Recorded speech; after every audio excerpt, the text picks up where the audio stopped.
오늘 말씀의 제목은 내가 그들의 죄를 없이 할 때에입니다. 내가 그들의 죄를 없이 할 때에. 로마서 11장 7절에서 27절까지입니다. 다 찾았습니까? 함께 봉독하겠습니다. 그런즉 어떠하냐? 이스라엘이 구하는 그것을 얻지 못하고 오직 택하심을 입은 자가 얻었고 그 남은 자들은 우둔하여 졌느니라. 기록된 바 하나님의 오늘까지 그들에게 혼미한 심령과 보지 못할 눈과 듣지 못할 귀를 주셨다 한가 같으니라. 또 다시 이르되 그들의 밥상이 올무와 덕과 거치는 것과 보응이 되게 하시옵고 그들의 눈은 허려 보지 못하고 그들의 등은 항상 굳게 하옵소서 하였느니라. 그러므로 내가 말하노니 그들이 넘어지기까지 실족하였느냐? 그럴 수 없느니라. 그들이 넘어짐으로 구원이 이방인에게 이르러 이스라엘로 시기나게 함이니라. 그들의 넘어짐이 세상의 풍성함이 되며 그들의 실패가 이방인의 풍성함이 되거든 하물며 그들의 충만함이리요. 내가 이방인이 너희에게 말하노라. 내가 이방인의 사도인 만큼 내 직분을 영광스럽게 여기노니 이는 혹 내 권력을 아무쪼록 시기하게 하여 그들 중에서 얼마를 구원하려 함이라. 그들을 버리는 것이 세상의 화목이 되거든 그 받아들이는 것이 죽은 자 가운데서 살아나는 것이 아니면 무엇이리요. 제사하는 처음 익은 곡식가루가 거룩한즉 떡덩이도 그러하고 뿌리가 거룩한즉 가지도 그러하니라. 또 한 가지 열마가 꺾이었는데 돌 감람나무인 내가 그들 중에 접붙임이 되어 참 감람나무 뿌리에 진액을 함께 받는 자가 되었은즉 그 가지들을 향하여 자랑하지 말라. 자랑할지라도 내가 뿌리를 보존하는 것이 아니요 뿌리가 너를 보존하는 것이니라. 그러면 내 말이 가지들이 꺾인 것은 나로 접붙임을 받게 하려 함이라 하리니 옳도다. 그들은 믿지 아니함으로 꺾이고 너는 믿음으로 섰느니라. 높은 마음을 품지 말고 도리어 두려워하라. 하나님이 원 가지들도 아끼지 아니하셨은즉 너도 아끼지 아니하시리라. 그러므로 하나님의 인자하심과 준엄하심을 보라. 넘어지는 자들에게는 준엄하심이 있으니 너희가 만일 하나님의 인자하심에 머물러 있으면 그 인자가 너희에게 있으리라. 그렇지 않으면 너도 지키는 바 되리라. 그들도 믿지 아니하는데 머무르지 아니하면 접붙임을 받으리니 이는 그들을 접붙이실 능력이 하나님께 있음이라. 내가 원 돌 감람나무에서 지킴을 받고 본성을 거슬러 좋은 감람나무에 접붙임을 받았으니 원 가지인 이 사람들이야 얼마나 더 자기 감람나무에 접붙임을 받으랴. 형제들아 너희가 스스로 지혜 있다 하면서 이 신비를 너희가 모르기를 내가 원하지 아니하노니 이 신비는 이방인의 충만한 수가 들어오기까지 이스라엘에 들으는 우둔하여 된 것이라. 그리하여 온 이스라엘이 구원을 받으리라. 기록된 바 구원자가 시온에서 오사 야곱에게서 경건하지 않은 것을 돌이키시겠고 내가 그들의 죄를 없이 할 때에 그들에게 이루어질 내 언약이 이것이라 한가 같으니라. 아멘. 이스라엘이 하나님께 순종하지 않음에도 불구하고 하나님의 언약이 결코 실패하지 않았음을 바울은 로마서 11장 1절부터 이야기를 하고 있습니다. 로마서 11장 1절에 하나님이 자기 백성을 버리셨느냐? 그럴 수 없느니라. 무슨 뜻이죠? 하나님의 언약은 실패하지 않았다. 결코 그럴 수 없다. 그 말입니다. 그러면 이스라엘이 어떻게 된다는 말입니까? 하나님의 약속이 실패하시지 않는다면 이스라엘은 당연히 구원을 받을 것 아닙니까? 라고 예상할 수 있는 질문에 바울이 답변을 하는 것입니다. 이스라엘이기 때문에 구원받는 것이 아니라 본문 7절입니다. 그런즉 어떠하냐? 이스라엘이 구하는 그것을 얻지 못하고 오직 택하심을 입은 자가 얻었고 그 남은 자들은 우둔하여 졌느니라. 아멘. 하나님이 택하신 자만 하나님의 의를 얻었고 그 나머지는 모두 우둔하여졌다. 끝났다. 그 말입니다. 이스라엘이기 때문에 구원을 얻는 것이 아니라 하나님의 택하심을 따라 구원 얻는 것. 이것이 곧 미리 아시고 미리 아신 자들을 미리 정하시고 미리 정하신 자들을 택하시고 택하신 자들을 부르시고 부르신 그들을 영화롭게 하셨느니라. 이렇게 미리 정하셨다는 말이 예정입니다. 계획했다는 겁니다. 하나님께서는 자기 백성을 구원하셨지 이스라엘이라는 것 때문에 구원하시는 하나님이 아닙니다. 만약 이스라엘이기 때문에 구원을 얻는다면 그것은 이미 인간 편에 무엇이 있다? 조건이 있다는 겁니다. 무엇이기 때문에? 이스라엘이기 때문에. 구원을 받는데 우리 인간 편에서의 조건이 있습니까? 무조건적입니다. 그런데 이스라엘이기 때문에 구원을 얻는다면 그것이 구원의 조건에도 맞지 않을 뿐 아니라 은혜로 구원을 얻는다는 말과 대치되는 이야기입니다. 그리고 이스라엘이기 때문에 구원을 얻는다면 이방인은 어떻게 됩니까? 가장 불쌍한 사람이 구원이 없는 이방인이 됩니다. 하나님께서 아브라함을 선택하신 이유는 이스라엘만 구원하시라는 목적이 아니라 모든 민족을 대상으로 하고 있습니다. 창세기 12장 1절에서 3절입니다. 함께 봉독합니다. 여호와께서 아브라함에게 이르시되 너는 너희 고향과 친척과 아버지의 집을 떠나 내가 내게 보여줄 땅으로 가라. 내가 너로 큰 민족을 이루고 내게 복을 주어 내 이름을 창대하게 하리니 너는 복이 될지라. 너를 축복하는 자에게는 내가 복을 내리고 너를 저주하는 자에게는 내가 저주하리니 땅의 모든 족속이 너로 말미암아 복을 얻을 것이라 하신지라. 아멘. 땅의 모든 족속, 여기에 밑줄을 긋습니다. 땅의 모든 족속이 너로 말미암아 복을 얻을 것이라. 하나님께서 그리스도 예수 안에서 택하시기로 이미 정하신 자들을 이방인이든 이스라엘이든 하나님께서 모두 부르신다. 이것이 성경 전체에서 흐르는 구원에 관한 하나님의 일관된 선언입니다.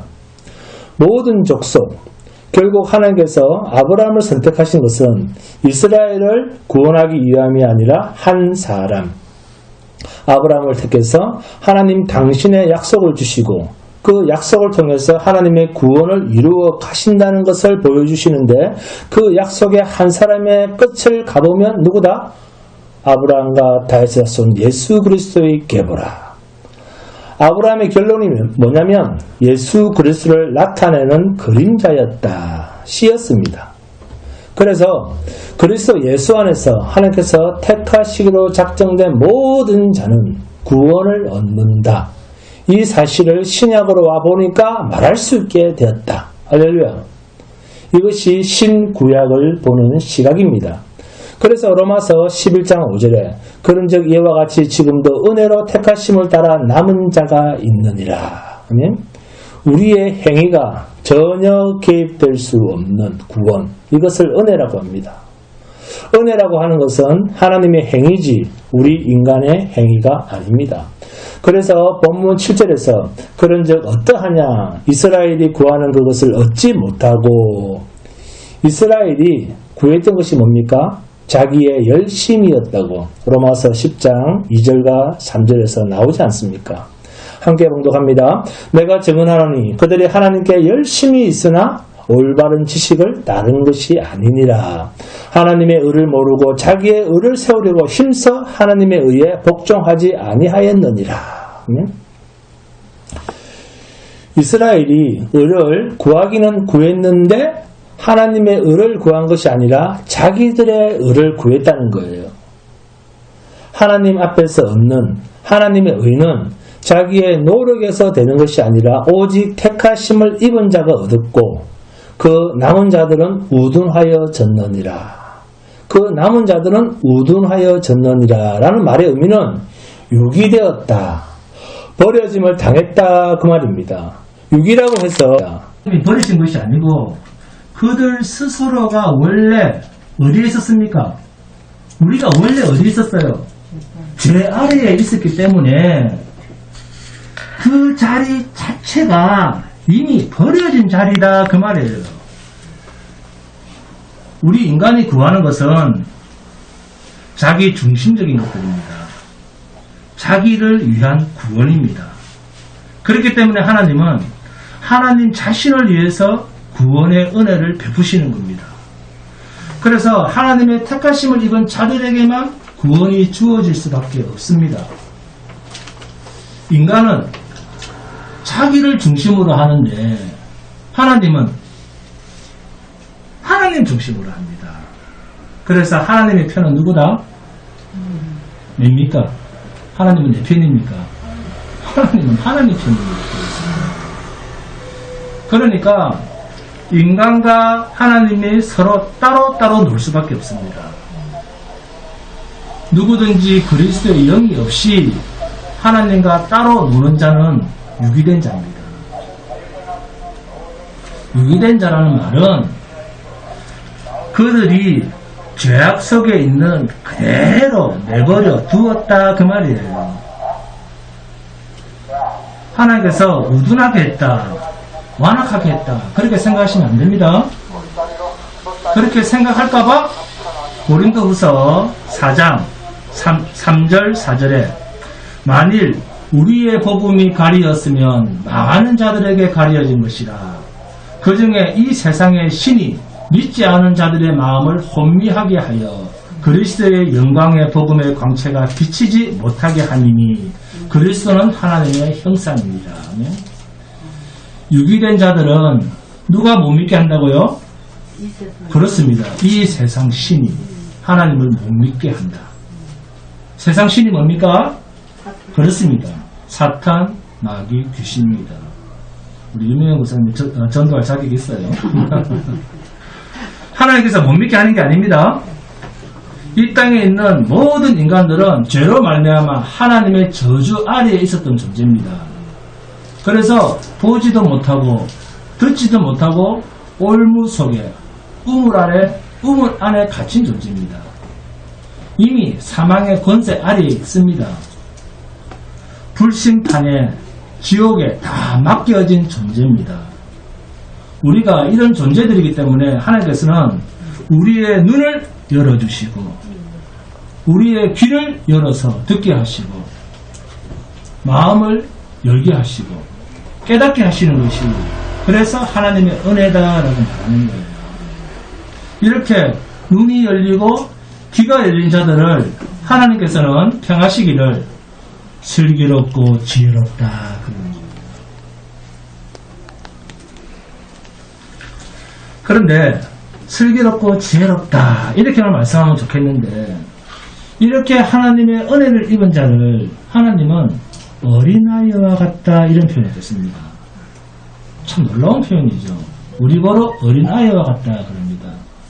그래서 자신이 이러한 저주 아래에 있던 인간이었음을 우리는 알기 때문에 나에게서 자신에게서는 어떠한 의로운 것도 하나님 앞에 인정받을 것 상급 아니라 의로운 것 하나라도 나올 것이 없다라고 하는 것을 아는 자가 하나님의 은혜 아래에 있는 자입니다. 본문 11절입니다. 그러므로 내가 말하노니 그들이 넘어지기까지 실족하였느냐 그럴 수 없느니라. 그들이 넘어짐으로 구원이 이방인에게 이르러 이스라엘로 시기나게 함이니라. 아멘. 그들이 넘어지기까지 실족하였느냐 하나님이 우리를 버리셨느냐 아니다. 우리들 가운데서 지금 내가 구원의 백성이 되어 있지 않느냐. 누구죠? 아브라함이죠. 나도 아브라함의 씨요 베냐민 지파다. 유대인이라 할지라도 이스라엘이라 할지라도 예수를 구주로 말할 수 있는 것은 오직 하나님께서 그리스도를 통해서 은혜를 베푸신 것이다. 오직 하나님의 택하심을 따라되는 은혜에 따라 구원을 얻는다. 이것을 일관되게 바울이 계속 설명을 하고 있습니다. 본문 20절입니다. 옳도다. 그들은 믿지 아니함으로 꺾이고 너는 믿음으로 섰느니라. 높은 마음을 품지 말고 도리어 두려워하라. 너는 믿었으므로 믿음으로 섰느니라. 믿음을 분명히 이야기하고 있습니다. 인간은 모두 하나님 앞에서 실패할 수밖에 없는 자다. 그러나 하나님은 약속에 신실하셔서 당신의 약속대로 일하시기 때문에 이스라엘의 실패에도 불구하고 이방인의 실패에도 불구하고 하나님께서 약속의 뿌리가 되시는 예수 그리스도의 온전한 희생, 헌신을 당신의 백성이 그 십자가의 피를 믿음으로 구원을 성취시키시는 하나님입니다. 이것이 대표 원리입니다. 뿌리에 근거한 하나님의 구원 방식입니다. 본문 23절에 나옵니다. 그들도 믿지 아니하는데 머무르지 아니하면 접붙임을 받으리니 이는 그들을 접붙이실 능력이 하나님께 있으리라. 그들도 믿지 아니하는데 머무르지 아니하며 무슨 말입니까? 믿으면 그 말이죠.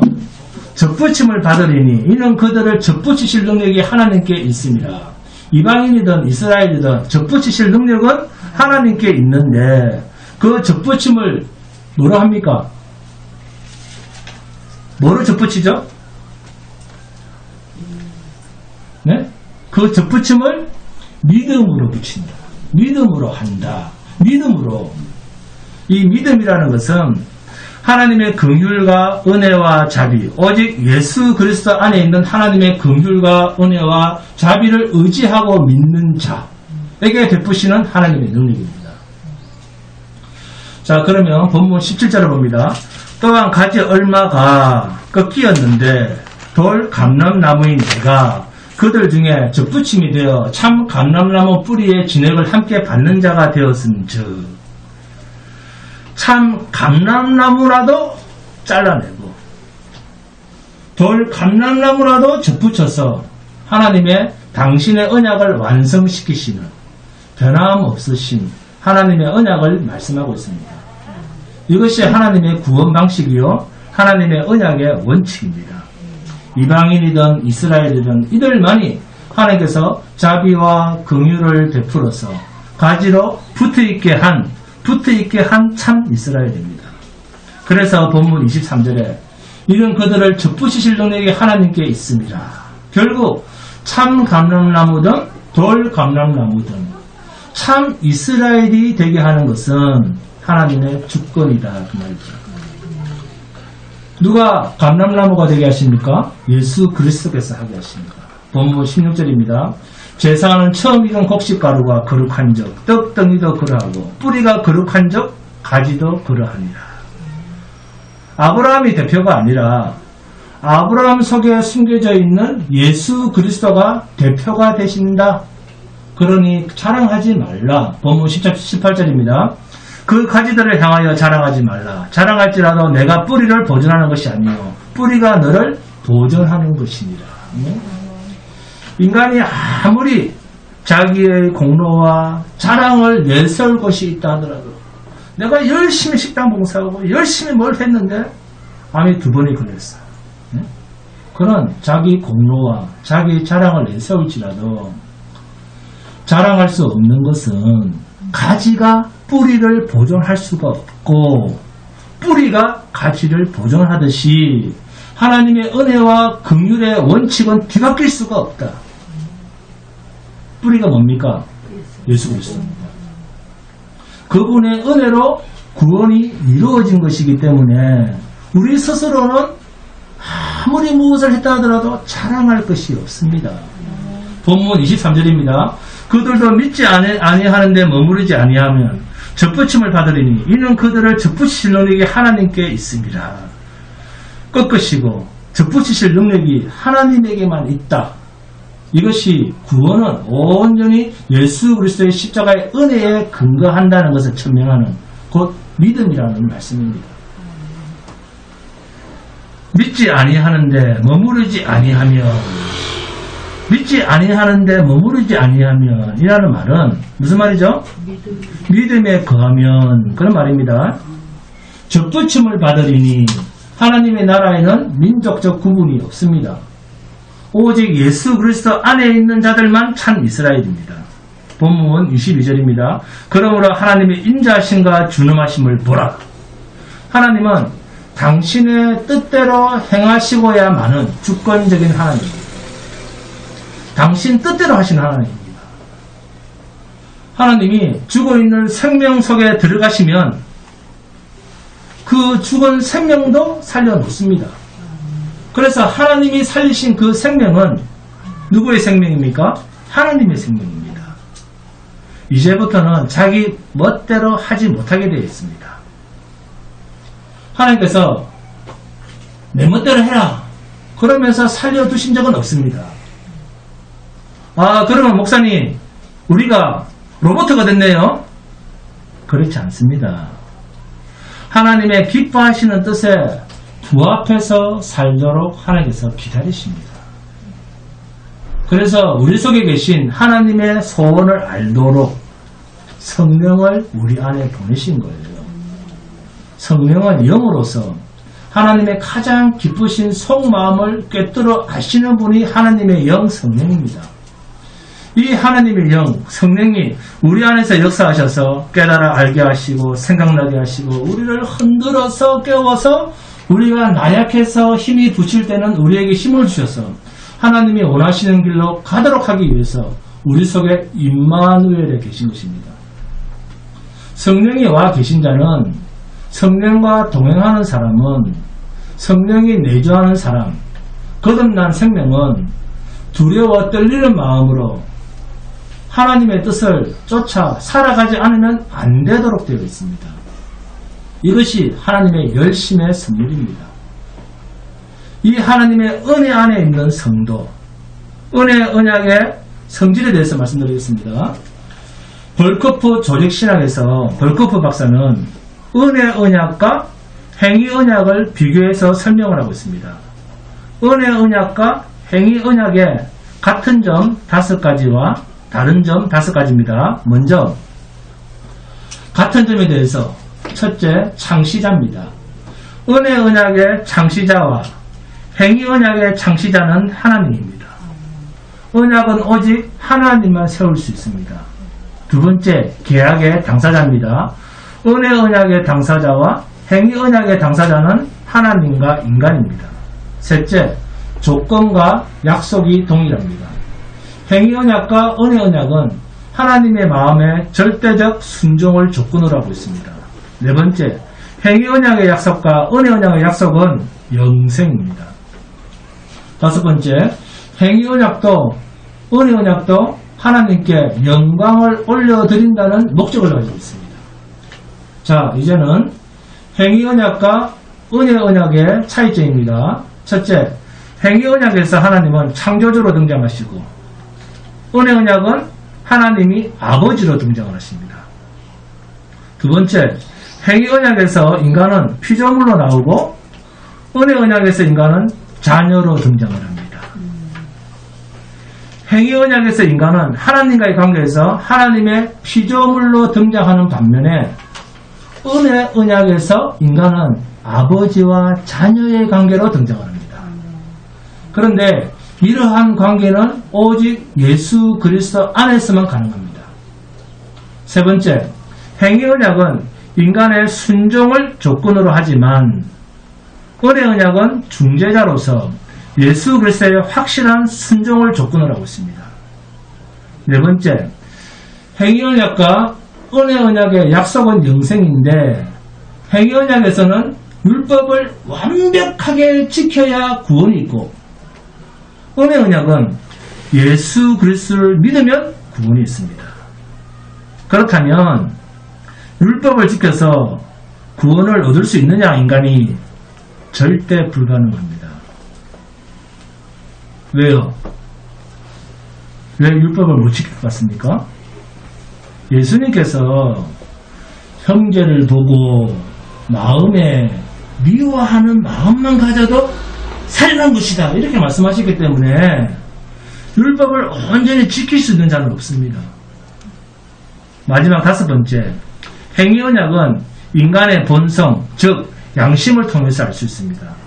그런데 은혜 언약은 오직 하나님의 특별 계신 성경, 복음으로만 알 수 있습니다. 즉 말씀을 믿는 자, 복음, 예수를 믿는 자만 구원을 받을 수 있습니다.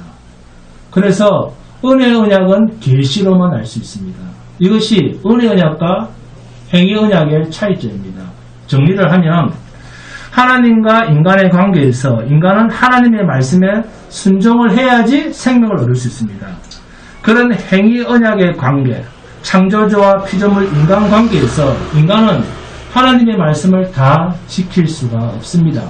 그래서 인간은 행위 언약을 통해서는 구원이 이루어질 수가 없습니다. 그렇지만 이것이 은혜 언약으로 오게 되면 예수 그리스도 안에서 아버지와 자녀의 관계로 나타나기 때문에 아버지가 자녀를 위해서 순종, 즉 당신의 죽음을 통해서 죄의 대가 지불 속량하셨기 때문에 만세전에 택하신 당신의 자녀에게 믿음을 주시고 그 믿는 자에게 구원이 이루어지는 것입니다. 정리가 되었습니까? 몇 번씩 들으세요. 본문 22절입니다. 함께 봉독합니다. 본문 22절 시작. 그러므로 하나님의 인자하심과 준엄하심을 보라. 넘어지는 자들에게는 준엄하심이 있으니 너희가 만일 하나님의 인자하심에 머물러 있으면 그 인자가 너희에게 있으리라. 그렇지 않으면 너도 지키는 바 되리라. 아멘. 하나님의 긍휼과 자비가 우리 속에 있다고 하면 너희에게서 반드시 인자가 나타나게 되어 있다는 겁니다. 그렇지 않으면 지키는 바 되리라. 본문 23절입니다. 그들도 믿지 아니하는데 머무르지 아니하면 접붙임을 받으리니 이는 그들을 접붙이실 능력이 하나님께 있습니다. 아멘. 너희 속에 하나님의 인자가 있다고 하면 접붙임을 당하게 되어 있다. 그 말씀입니다. 돌 감람나무 가지도 잘라서 참 감람나무에 접붙이는데 원 나뭇가지를 접붙이는 거야. 오죽 쉽겠느냐. 그러면서 조건을 어떻게 거느냐면 믿는데 거하면, 믿음과 인자라는 말이 동일한 의미로 쓰이고 있습니다. 너희 안에 하나님의 인자가 거하면 너희는 인자 안에 거하게 되어 있다. 인자 안에 거하는 것이 참 감람나무에 접붙임을 당하고 있는 모습입니다. 조건은요, 하나님께서 주신 믿음만 있으면. 믿지 아니하는데 거하지 아니하면, 이런 이중적 부정을 써서 강한 긍정으로 강조를 하고 있는 거예요. 하나님께서 주신 믿음이 없으면 그 증거로 잘라내버리신다. 믿음이 없다 하면 잘라버린다는 거예요. 너희가 잘나고 못나고 상관없이, 너희가 잘나고 못나고 그런 문제가 아니라 내가 준 믿음이 없으면 그것을 기준으로 해서 그 가지를 잘라버린다는 거예요. 내가 이스라엘이요 히브리인이요 어느 지파요 한다고 구원을 받는 게 아니라는 겁니다. 혈통을 따라 되는 일이 아니다. 너희 조상이 아브라함이요 너희 선자가 모세라고 해서 되는 일이 아니라는 겁니다. 결국 아브라함 속에 있는 하나님의 긍휼도 아브라함에게 의가 있는 것이 아니라 하나님의 기쁘신 뜻 안에 있는 하나님의 인자와 하나님의 긍휼이었다는 겁니다. 그 은혜 때문에, 하나님의 은혜 때문에 접붙임을 당한다. 즉 이방인이고 헬라인이고 이스라엘이고 이런 상관없이 믿음이 있어야 꺾이지 않는다는 거예요. 이스라엘이 하나님의 인자 안에 거했다고 하면 그들에게서 반드시 나타나야 했던 것이 하나님의 인자입니다. 하나님의 인자가 뭡니까? 그렇습니다. 나는 죄인이요 하나님의 긍휼과 자비와 사랑 때문에 내가 있습니다. 나는 죄인인데 하나님의 긍휼과 자비와 사랑 때문에 내가 살아있습니다 라고 말하면서 살게 되어 있다는 거예요. 내 죄 때문에 메시아가 왔군요. 이 내 죄 때문에 메시아가 왔다는 사실에 대해서 부끄러워하지 않습니다. 자존심 상해하지 않습니다. 그런데 이스라엘은 자존심 상해했습니다. 무슨 소리 하는 거야? 내가 모태신앙인데, 아무것도 모태신앙입니다. 응? 내가 하나님의 백성인데 네가 네 죄 때문에 죽는 거지. 네가 어째서 내 죄 때문에 죽어? 네 죄 때문에 죽는 거지. 유대인들이 이렇게 생각했습니다. 예수를 보고. 그러나 성도가 사는 것은 오직 하나님의 긍휼하심이요 하나님의 인자하심의 결과라는 이 고백적 삶이 성도 안에서 늘 주장하게 되어 있습니다. 이것이 우리 속에 하나님의 인자가 머물러 있다는 증거입니다. 하나님의 인자하심에 거한다고 하면 자신의 죄를 압니다. 자신이 죄 있는 것을 알아요. 신자는 이 은혜를 가지고 있습니다. 자신이 죄 있는 것을 아는 자는 하나님의 용서를 구하게 되어 있고, 하나님의 용서를 구했을 때 하나님의 용서를 경험했으니까 그가 하나님의 인자하심을 알게 되어 있습니다. 본문 22절에 하나님의 인자하심에 머물러 있으면 나오죠. 하나님의 인자하심에 머물러 있으면 우리에게 무엇이 나오겠습니까? 하나님의 인자하심에 우리가 머물러 있으면 우리에게서 무엇이 나오겠죠? 우리에게서 무엇이 나오겠습니까? 하나님의 인자가 그대로 나오겠죠. 네? 하나님의 인자가 뭡니까? 하나님의 용서하심에 대한 감격이 나온다는 거예요. 하나님이 나의 죄를 용서하셨다라고 하는 그 감격. 그래서 당연히 예수 그리스도밖에는 자랑할 게 없는 거예요. 언제까지? 하나님의 영원한 나라에 들어갈 때까지. 그래서 우리는 예수밖에 없다. 언제까지? 영원히. 아멘 안 나오네. 우리가 아멘 그 타이밍 맞춰서 나온 적 거의 없는 것 같아요. 네? 결국 우리 안에 인자가 있고 없고의 문제는 하나님의 주권, 하나님의 약속입니다. 본문 26절, 27절입니다. 그리하여 온 이스라엘이 구원을 받으리라. 기록된 바 구원자가 시온에서 사 야곱에게서 경건하지 않은 것을 돌이키시겠고 내가 그들의 죄를 없이 할 때에 그들에게 이루어질 내 언약이 이것이라 한가 같으니라. 본문 26절에 온 이스라엘이 구원을 받으리라. 이스라엘이 구원을 받는다면 무엇으로 인해서? 구원자가 시온에서 오사 야곱에게서 경건하지 않은 것을 뭐하겠고? 돌이키시겠고. 이 말씀은 이사야서 59장 20절에서 나오는 말씀입니다. 여호와의 말씀이니라. 구속자가 시온에 임하며 야곱의 자손 가운데서 죄가를 떠나는 자에게 임하리라. 야곱의 자손 가운데서 죄가를 떠나는 자에게 임하리라. 이 말을 잘못 해석하면 어떻게 됩니까? 이스라엘 가운데 죄를 떠나는 자에게 하나님의 구원이 임하는구나. 죄를 멀리한 자에게 메시아가 오시는구나. 이렇게 이해할 수가 있습니다. 그러니까 어디 편에서? 하나님이 아니라 인간 편에서. 그죠? 그러니까 내 편에서 인간 편에서 죄를 알고 인간 편에서 내 편에서 죄를 죄를 앉아야지 이렇게 억제하려고 하는 그런 자에게 메시아가 오는구나. 메시아가 오게 되어 있는 것처럼 오해할 수 있는 구절입니다. 그러나 그게 아닙니다. 시편 14편 7절을 봅니다. 시편 14편 7절. 시편 14편 7절입니다. 제가 봉독하겠습니다. 이스라엘의 구원이 시온에서 나오기를 원하도다. 여호와께서 그의 백성을 포로된 곳에서 돌이키실 때에 야곱이 즐거워하고 이스라엘이 즐거워하리로다. 누가 돌이키게 한다고요? 이스라엘이 스스로 돌이킵니까? 이스라엘 백성이 돌이킵니까? 이스라엘의 구원이 시온에서 오면 여호와께서 그의 백성을 포로된 곳에서 돌이키실 때, 그럴 때 야곱이 즐거워하고 이스라엘이 기뻐하리로다. 하나님 편에서, 인간 편이 아닙니다.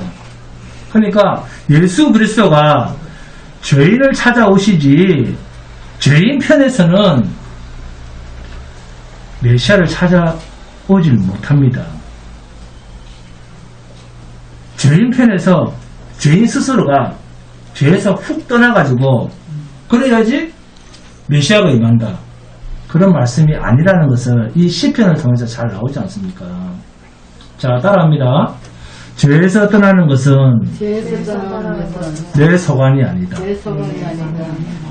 아닙니다, 목사님. 죄 안 짓는 문제를 왜 내가 할 수 없어요? 나는 할 수 있습니다. 손 한번 들어보세요. 진짜입니까? 네? 그렇게 당당하신 분. 정말 죄 안 지을 자신 있으신 분. 생각부터. 아니, 지금 현 상태라도, 지금부터라도 그대로 그냥 유지할 수 있으신 분. 그래서 죄 문제, 불의한 일에서 떠나는 일이 인간의 문제가 아니다. 우리의 문제가 아니다. 하나님의 긍휼하심의 은총의 열매라는 겁니다. 우리가 하나님 앞에서 다르게 했습니다고 착해집시다 한다고 바로 사라지는 것이 아닙니다. 우리가 죄를 떠나고 싶다고 죄에서 떠나지는 문제가 아니에요. 예수 믿는다는 건 그런 게 아닙니다. 자꾸 기독교를 오해하니까 자꾸 그래 상처받고 교회를 떠나는 거예요. 본질상 진노의 자식이요. 인간의 생각은 하나님과 원수가 되느니 그런데 자꾸 인간적인 것을 하나님께 배야 되니까 그게 통하겠습니까? 안 되죠. 지금도 우리가 죄 가운데 사는 이 죄 문제는 오직 하나님의 소관입니다. 이 사실을 바로 알아야 여러분의 마음에, 죄인인 여러분의 마음에 평강이 있습니다. 세상 사람도 죄인이고 우리도 죄인인데 다른 것은 세상 사람들은 자기가 죄인인 줄도 모르고 또 이 죄의 문제를 해결할 방법도 모른다는 거예요. 그러나 우리는 죄라고 하는 것을 알 뿐만이 아니라 그 죄의 문제를 해결할 능력자가 우리 속에, 우리 안에 성령님이 와 계십니다. 우리들은 이 죄의 문제를 해결하라고 하면 죄를 아는 만큼 우리가 괴롭겠습니까? 두 발 쭉 뻗고 잠 자겠습니까? 오늘? 네? 죄를 아는 만큼 괴로운 일인데 알아도 알게 하시는 분도 하나님이시오. 이 죄의 문제를 해결하시리도 하나님이시라. 얼마나 감사합니까? 할렐루야 안 나오죠. 그래서 이사야서 59장 20절을 인용한 본문 26절 27절 말씀은 이스라엘 백성이 죄에서 떠나면 구원자가 임하는 것이 아니라 야곱의 백성 가운데 구원자가 임해서 그들을 죄악에서 떠나도록 하시겠다. 즉 죄의 문제를 해결하기 위해서 구원자 메시아가 오신다라는 이야기입니다. 그래서 시편 14편 7절에 보니까 여호와께서 그의 백성을 포로된 곳에서 돌이키실 때에 야곱이 즐거워하고 이스라엘이 기뻐하리로다. 우리의 죄의 문제가 메시아가 오셔서 해결을 하니까 우리 가운데 뭐가 임합니까? 즐거움이 임하는 거예요.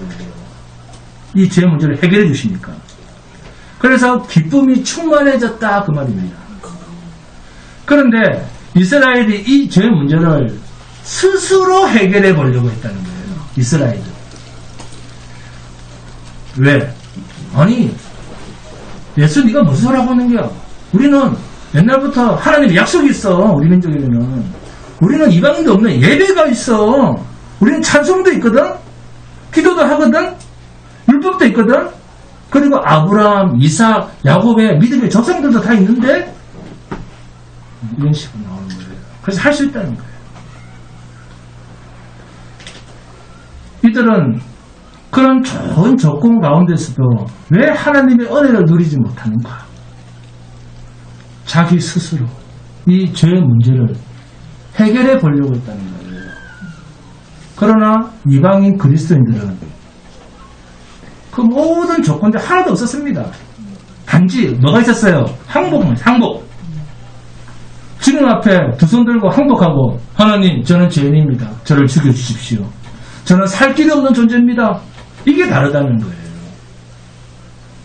구속자로 오신 예수 그리스도가 이스라엘뿐만이 아니라 이방인뿐만이 아니라 하나님의 형상을 따라 지음받은 하나님의 택하신 백성들의 죄를 대속하신다는 이 사실 하나를 이스라엘은 믿지 못하는 거예요.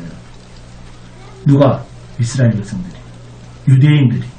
그들은 스스로 죄를 없애기 위해서 자기들의 의지와 자기들의 노력과 자기들의 이 똑같은 죄는 이제 안 지어야지 하는 자기들의 결단과 자신들의 선악 체계를 가지고 온갖 방법으로 갖가지 규례를 정해서 그것을 지키려고 애쓰며 살아왔습니다.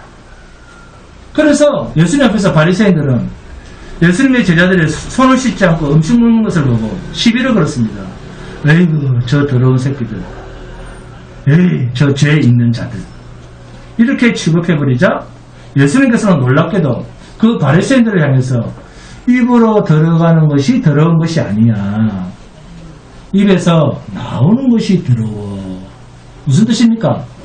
자기들의 죄를 자신이 해결해 보려고 발부동을 치고 있는 경건하다고 하는, 저 사람 참 거룩하네 라고 하는 그 바리새인들을 통해서 너희가 의롭게 바르게 살고자 애쓰는 너희의 그 모습이 바로 더러운 거야. 깨끗하게 살려고 하는 너희의 그 모습이 더러운 거야. 그러면 똥이야 그럽니다. 하나님의 거룩이 어떤 건데 그걸 갖다가 자기가 깨끗하게 살겠다고 거룩하게 해보겠다고 하나님께 이렇게 대듭니까? 그게 죄라는, 그게 죄. 깨끗하게 살아보겠다는 그게 죄야.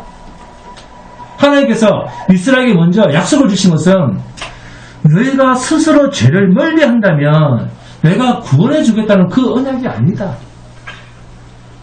너희 죄를 없앨 구속자를 내가 보내겠다. 너희는 그 구속자를 믿으면 돼. 할렐루야. 하나님, 내가 무슨 일을 해야 영생을 얻겠습니까? 요한복음 6장 29절이죠. 예수께서 대답하여 이르시되 하나님께서 보내신 일을 믿는 것이 하나님의 일이니라 하시니, 이것이 하나님의 언약이요, 이 언약이 주님을 믿는 모든 자들에게 이루어지는 생명의 말씀입니다. 이 구원의 방식, 이 약속, 이 말씀이 옛날이나 지금이나 똑같습니다. 우리가 믿는 예수님은 우리의 죄를 대속해 주신 바로 그 메시아입니다. 그래서 예수 믿는다는 말은 다른 말로 바꾸면 무슨 말입니까? 오늘 설교 들어보니까 예수 믿는다는 말은 무슨 말인 것 같아요? 네? 너는 이제 죄가 없어, 그 말이에요. 저 예수 믿습니다. 저 죄 없는 사람이에요, 그 말이에요. 네? 거룩의 선언입니다. 저는 거룩한 사람인데요, 그 말과 같은 말이에요. 우리의 삶이 죄가 없다 그런 말이 아니라 예수 그리스도를 말미암아 너는 이제 죄 없는 자로 여김을 받게 되었다, 그 말이에요. 그러면 우리는 늘 내가 하나님의 손에 붙들려 있는 하나님의 긍휼과 은혜의 백성인가 아닌가, 이것을 확인하는 것이 중요합니다. 그것은 우리의 삶, 나의 삶 가운데서 예수를 따라 사는 삶이 있는가 없는가, 오직 예수로만 사는가 하는 것입니다. 오직 예수로만. 아멘? 네. 사람이 아무리 죄를 짓지 않으려고 몸부림을 치고 그래도 우리는 죄에서 빠져나올 수 없는 존재입니다. 육체를 가진 존재는 죄를 내 육체랑 분리해서 그 육으로 딱 죄를 육에서 떼내고 이 육을 가지고 거룩한 곳에 거한다. 있을 수 없는 이야기예요. 그러므로 하나님의 구원이라고 하는 것은 내 편에서, 인간 편에서 도무지 이 죄 문제를 쭉 떼어내서 분리해낼 수 없는 그런 자인 것을 나를 발견하고 그 죄의 문제를 예수 그리스도가 내 안에 오셔서 이제는 해결해 주셨다라고 하는 그 그리스도 예수 안에서 자유함을 누리는 자가 성도입니다. 자유를 누리세요. 그래서 성도는 늘 돈을 보면서 안심하는 자가 아니라 돈 많아졌네, 좀 마음이 무리네, 그런 자가 아니라 예수를 보면서 평강을 누리는 자입니다. 하나님께서 예수 그리스도 안에서 우리에게 너희는 죄가 없어, 너는 죄가 없어 라고 선언하셨다는 말은 이제 네 죄는 예수, 내가 다 책임졌어. 그러니까 지금부터는 네 마음대로 죄를 지어라, 그런 말이 아닙니다. 예수님께서 우리의 죄를 다 담당하셨으니까 오직 예수 한 분만, 그분만 의의 표준이 된 줄 알고 기준이 된 줄 알고 오직 예수만 따라가 살아라, 그 말이에요. 그렇기에 내 죄 때문에 예수님이 십자가에 죽으셨다는 이 사실을 아는 신자라고 하면 무엇을 하든지 어디에 있든지 어떤 환경, 어떤 형편에 있든지 교회를 사랑하고 그리스도만 자랑하는 삶을 살게 되어 있습니다. 본문 25절입니다. 형제들아 너희가 스스로 지혜 있다 하면서 이 신비를 너희가 모르기를 내가 원하지 아니하노니 이 신비는 이방인의 충만한 수가 들어오기까지 이스라엘에 들으는 우둔하게 된 것이라 하면 사도 바울은 이스라엘이 구원의 신비를 알기를 원합니다. 그 이유는 구원의 비밀을 알게 되면 내 스스로 나는 참 지혜로운 사람이야 라고 하는 것을 포기할 것이기 때문에 내가 할 수 있다, 나는 거룩하게 살 수 있다라고 하는 그 말을 포기하게 하기 위해서 반드시 이 구원의 신비를 너희가 알아야 한다. 그게 뭐죠? 구속자가 메시아가 오셔서 우리의 죄를 대속하심으로 죄 없다 함을 선언받게 된다. 선언받았다 그 말입니다.